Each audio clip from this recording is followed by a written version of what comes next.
So your name is Ray Miller? And you were in the Army Air Corps? Yes. Were you drafted or did you enlist? I was drafted. Well, where did you do your basic training at? Remember where you did your basic training? Florida. In Florida? And St. Petersburg. St. Petersburg. In Clearwater. And what military position were you training for? Pardon? What were you training to do? What you're trained to do and what you actually do. What did you actually do? How about that? Miles apart. You take care of yourself. And it sounds funny, but that's the bottom line. When did you go overseas?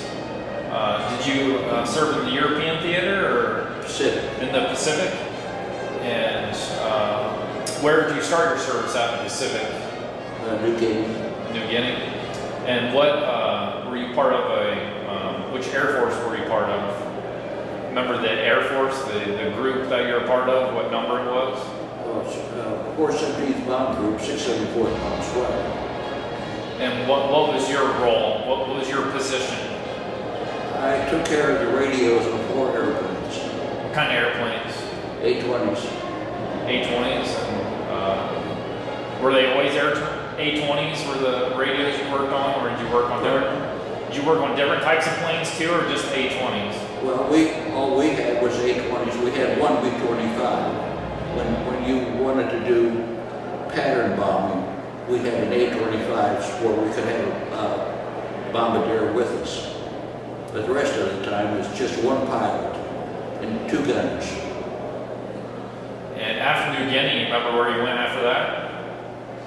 Well, we went up to a little island, Newport Island, a little strip of coral, about a mile wide and about 6 miles long. Just, if you look on the map, it's 2 degrees south of the equator, and on the New Guinea, you have a head up here that goes down, and then a body comes down. Well, it's right in between the head and the body. It's just a little speck. If it's a good map, it's on the map.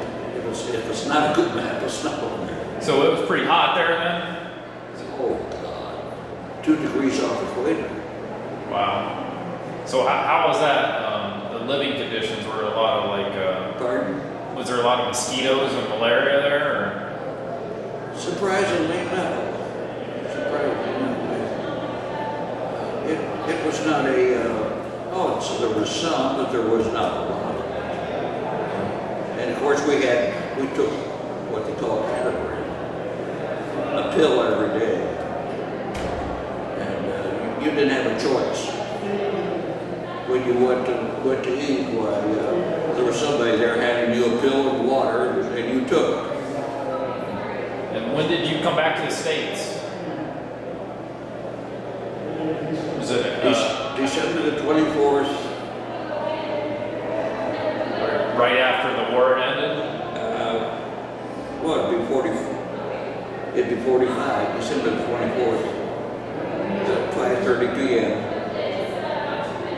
And being in the Air Force, they had a place for us at that same time when we came into the Los Angeles harbor. There was 4 or 5 ships out there full of military men that they had no place to put them. And luckily, being in the Air Force, there was an Air Force squadron in about 10 miles, and we were taken there and kept there over Christmas with an all-day show from Hollywood. And within 3 days, we were on the train coming back east. What do you think of Honor Flight? I think this is tremendous. I mean, you have to have the proper background and know what's went on to appreciate what they're doing. I think they're doing a wonderful job. What memory sticks out